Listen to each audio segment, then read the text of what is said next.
ఉమ్మడి నిజామాబాద్ జిల్లాలో యాసంగి రైతులకు కష్టాలు తప్పడం లేదు. పంట సాగు చేసి కోత కోసేది ఒకెత్తైతే ఆ ధాన్యాన్ని అమ్మేసి లారీల్లో తరలించేది మరో ఎత్తు. అష్ట కష్టాలు పడి పంటనైతే సాగు చేశారు. కానీ ఆ ధాన్యాన్ని తరలించడం రైతులకు సవాల్గా మారింది.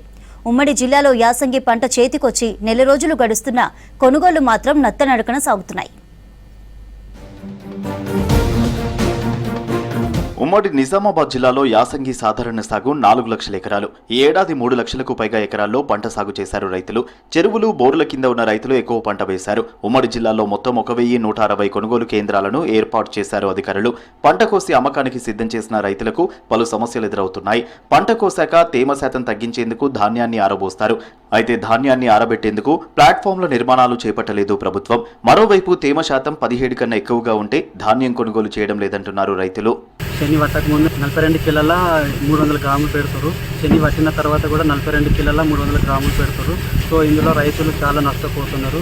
ఈ విషయంపై కొంచెం గవర్నమెంట్ ఆలోచించి కొంచెం మంచి నిర్ణయం తీసుకుంటే 41 కాడికి పెట్టుకుంటే రైతులు కొంచెం లాభపడతారు. కోత కోసి 10 రోజులు అయిపోయింది. ఇక్కడ కాంటాకు అమ్మలోళ్ళు దొరకలేరు, అమ్మలోళ్ళు దొరికితే లారీలు వస్తలేరు. మాకు ఆడికి పోయినా కూడా రైస్ మిల్లు తొందరగా కాల్ చేసుకుంటలేరు. మాకు ఇబ్బంది అవుతుంది. పంటలను అమ్ముకోవడానికి కొనుగోలు కేంద్రాల దగ్గర రోజుల తరబడి కాపలు కాస్తున్నారు రైతులు. ధాన్యం కొన్న అధికారులు వాటిని గోదాములలోకి పంపడానికి లారీలు లేవన్న సాకుతో అక్కడే వదిలేస్తున్నారు. ఆ సమయంలో అకాల వర్షం పడితే ధాన్యం మొత్తం తడిసిపోతుంది. ఇలా తడిసి ధాన్యాన్ని తీసుకోవడానికి అధికారులు నిరాకరిస్తున్నారు. మళ్లీ ధాన్యాన్ని ఆరబెట్టి కొనుగోలు కేంద్రాలకు తరలించాల్సి రావడం రైతులకు ఇబ్బందిగా మారింది. మాకేమో ఇప్పటిదాకా పంట పండించినాము, ఎండబెట్టినాము, 1 వారం రోజులు అలాగే కుప్పవేసినాము. పైనుంచి వర్షం అనేది మా భయము. జల్ది వెళ్ళిపోతామో ఇది తీసుకుంటామంటే ఇయ్యాలి వస్తా, రేపు వస్తా, మాపు వస్తా అని ఇట్లనే అని ఉండే. కానీ మాకు వచ్చింది లేదు, సచ్చింది లేదు. మరి మాకు టైంకి వచ్చి చిన్నోళ్ళని ఆదుకోవాలి కదా. వరి కోసి దాదాపు 20 రోజుల నుంచి 25 రోజులు అవుతుంది. రైతులకు చాలా ఇబ్బంది అవుతుంది ఇక్కడ. ఎందుకంటే అమలు వాళ్ళ లేక చాలా ఇబ్బంది పడుతున్నాము. అసలు దిగుబడి తగ్గి అవస్థలు పడుతున్న రైతులకు కొనుగోలు కేంద్రాల దగ్గర అధికారుల తీరు తీవ్ర నిరాశకు గురి చేస్తోంది. మార్కెఫెడ్, సహకార సంఘాల ద్వారా ధాన్యం కొనుగోలు చేపట్టిన ప్రభుత్వం ప్రస్తుతం ఏ గ్రేడ్ రకానికి 2320, సాధారణ రకానికి 2300 రూపాయల గిట్టుబాటు ధర ఇస్తోంది ప్రభుత్వం. అయితే ఇది సరిపోవడం లేదంటున్నారు రైతులు. పైగా పంట కోసిన నాటి నుంచి పంట తూకం వేసే వరకు అదనపు ఖర్చులు భారంగా మారాయని ఆవేదన వ్యక్తం చేస్తున్నారు రైతులు. పొలాలు కోసి నెల అవుతుంది, ఒక్కొక్కరు నెల 10 రోజులు అవుతుంది. ఒకసారి వర్షం వచ్చి మొత్తం తడిసిపోయినాయి సార్. ఇక్కడ తడిసిపోయి మళ్ళా తడిసినాక ఎండపోసుడు ఇవన్నీ బాగా ఇబ్బంది అయింది.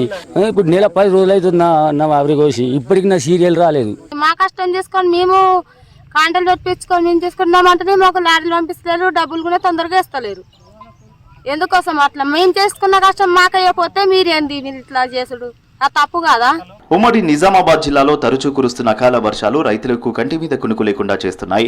సాయంకాలం కాగానే ఈదురుగాలులు, ఉరుములు మెరుపులతో కూడిన వర్షం రోజు ఎక్కడో ఒక చోట కురుస్తోంది. దీంతో ఆరబెట్టిన ధాన్యం తడుస్తోంది. బోధన్ డివిజన్లో పెద్ద రైతుల ధాన్యం కొనేశారు అధికారులు.